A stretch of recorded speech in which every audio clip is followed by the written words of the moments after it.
Hello guys, how's it going? My name is Yal, and Trading Post hits its 2-year anniversary this month in February. 2 years ago, Blizzard launched a brand new feature where you can do in-game activities to earn a ton of new cosmetics, from new armor sets, weapons, mounts, and a variety of different cosmetic, unique options, pets, toys, you name it, but also unique monthly rewards for completing the Traveler's Log, rotating with new items every single month. And to celebrate this 2-year anniversary, they're bringing even more vendors this time around, allowing players to get more Trading Post currency, and are bringing in 4 new Trading Post vendors, featuring some of the fan favorite returning outfits, weapons, mounts, pets, toys, as well as even a vendor that has some of the previous month's rewards as well, featuring some of the most coveted, some of the most players' favorite items that you will now have a second chance at purchasing all over again from the Trading Post vendors. And for this update, I wanted to go over everything that is new and is available this month, specifically during the February update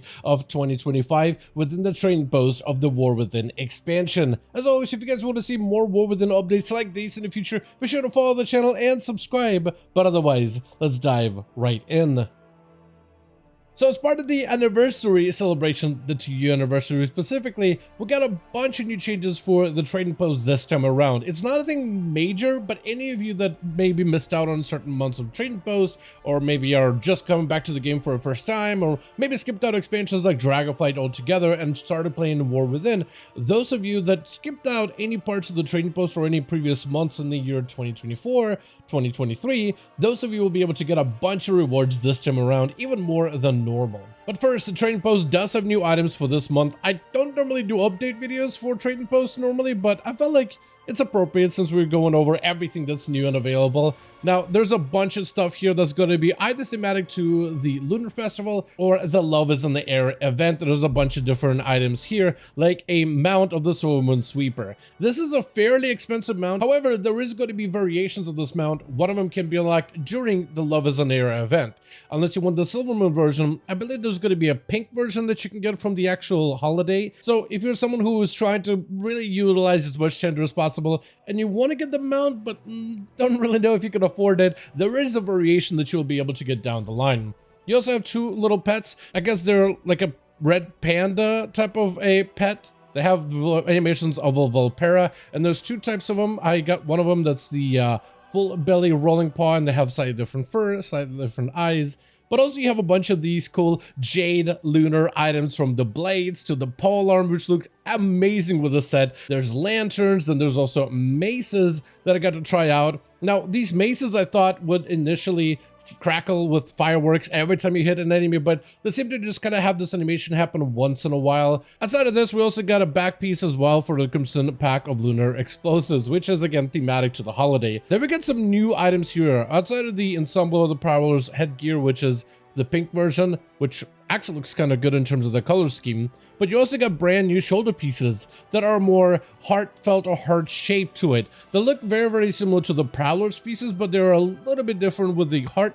But also there's 2 variations. Not only do you get this like drapey version, but also armored version. And you got the blue variation as well as these deep purple variation as well. So this actually looks pretty interesting and is definitely new for the Trading Post. Then of course you have the Prowler's pink shoulders in order to match the helm. Aside of this, we also have the long Crimson War skirt and leg wrap. So these are going to be the crimson compared to the yellow ones that we got last time, and there's all the same variations that you've seen before, the actual war skirts as well as the slippers themselves for a variety of different combinations. You also got the gold-plated cushion boots this time around, which are very similar to some of the boots I believe that you could find in the Siren Isle, as well as a bunch of returning items like the ensemble of the Love Witch attire, but also all the other thematic items as well, like the fur friendship fox, the lovely rosy longbow, the battlefield lovers about to go on your back, the Love Witch's staff, which doesn't show up with certain armor sets, but it is the pink variation of it, as well as the wand and rosy corsage. So very holiday inspired between the Lunar Festival or the Love is in the Air,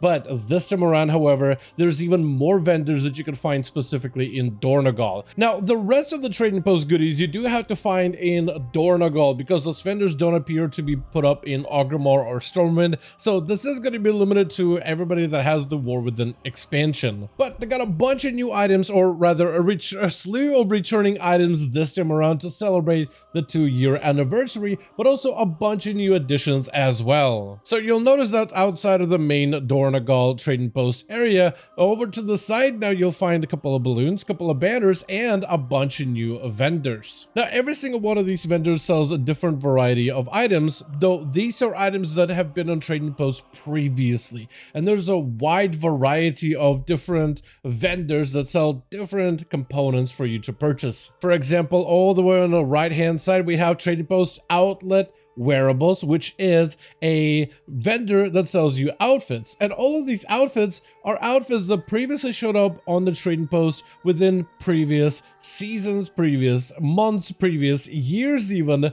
So these are all going to be wearable items, and all of them also will come at a discount. So you have things like the Fel Automaton Expolate, we have the Ensemble of Glorious Dragon Rider Male. Further down we have things like the Lost Crown of the Arcade, which we saw pretty early into the months. You have the male tabard, so if you missed out on those, that'll be a great time for you to be able to get them as well. We got itself the Helm, the Hood of Hungry Darkness, the Operative Bandolier, Frosty Corsage. You got a bunch of different belts, shirts, cloaks, little things like that, and all these items come at a fairly decent discount. Next to him is the weapon vendor that has all the weapons that we used to have during previous trading post months. So you have a bunch of pole arms, a bunch of swords, all of these variety of different items. I think this is supposed to be a staff over here. So all of these items are making a return again to the trading post this month as well. And there's some items that were showing up, and there's some items on here that showed up during the very first few weeks of the trading post that we haven't seen in a very long while, and they sometimes do make a return back on trading posts as a returning item,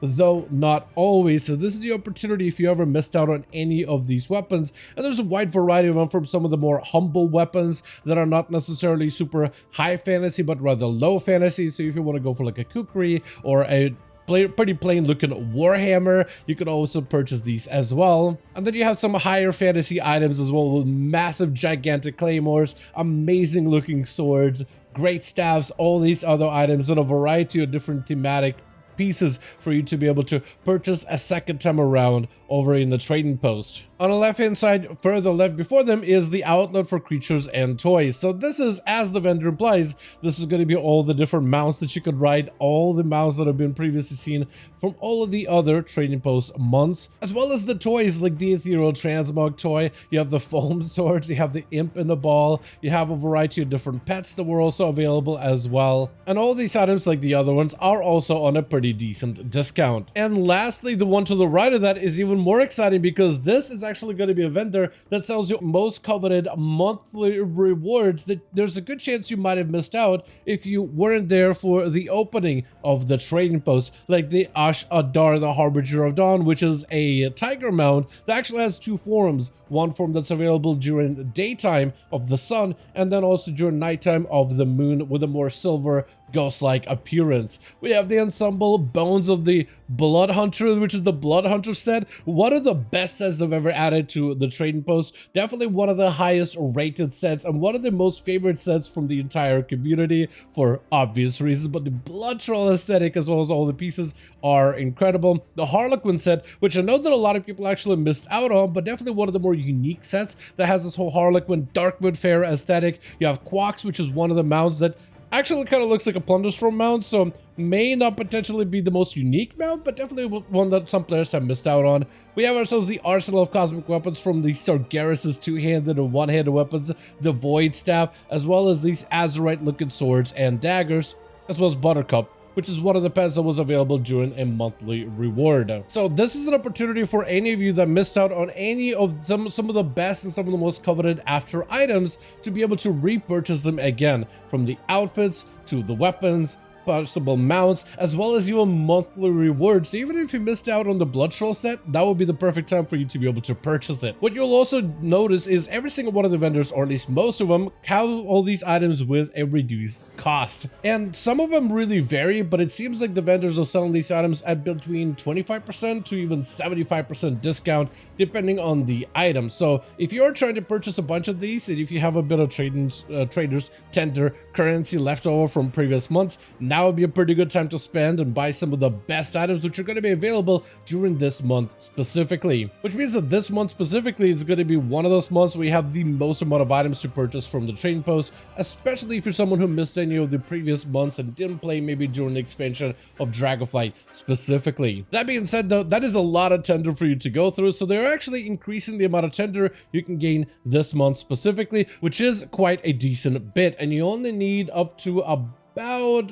half of that to get the Ensemble of the Ornate Pink Lunar Festival attire, which is this month's reward, which looks very similar to the red version that's available on the vendors, but this one is the pink. So it is also one of the more nice, and I actually think one of the more unique looking sets, which I feel like we haven't seen this type of like Pandaren or Missa Pandaria style aesthetic or proper Lunar Festival aesthetic in quite a bit of time. But this means you are going to be able to get a little bit more traders tender this time around in order to be able to hopefully collect all of these items or purchase as many items as possible this month specifically. Now, I spent some time taking a closer look at the Traveler's catalog to try to find some of the best activities for you to be able to collect all 2,000 points as quickly as possible in order to be able to max out on how many traders tender you can earn this time around. And so far, if you're just leveling a brand new character, just doing quests while leveling a brand new tune awards you quite a decent bit. So if you just level a new character through the open world, that is an actually very efficient way so you can get new characters or new alts up and running for the patch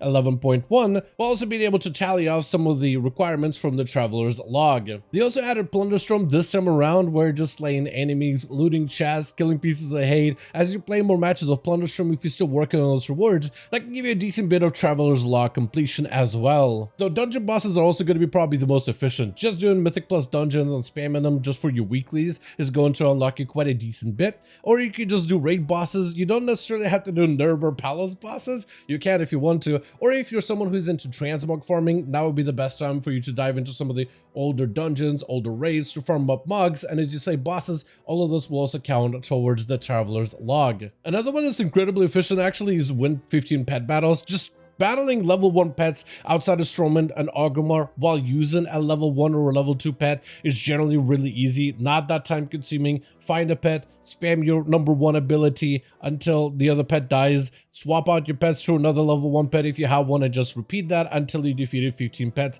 Incredibly easy to do and actually very, very quick. Or if you're someone who's not necessarily rushing to get all these things done immediately, we do have the Cataclysm Time Walking event that's coming up very, very soon. We also have the Burning Crusade as well as the Wrath of Lich King event that's going to be available as well. So if you're someone who's not trying to rush through this as immediately as possible and are fine kind of just cruising through the event slowly but surely, then you could always wait until Time Walking Week is available, whether you're looking to get new gear, get some hero track items from the quest, or just level new alts. Time Walkings will also be able to get you a little bit of that Traveler's log in order to help you unlock all the monthly bonuses, but also the additional trade post currency, which is available as of this month as well.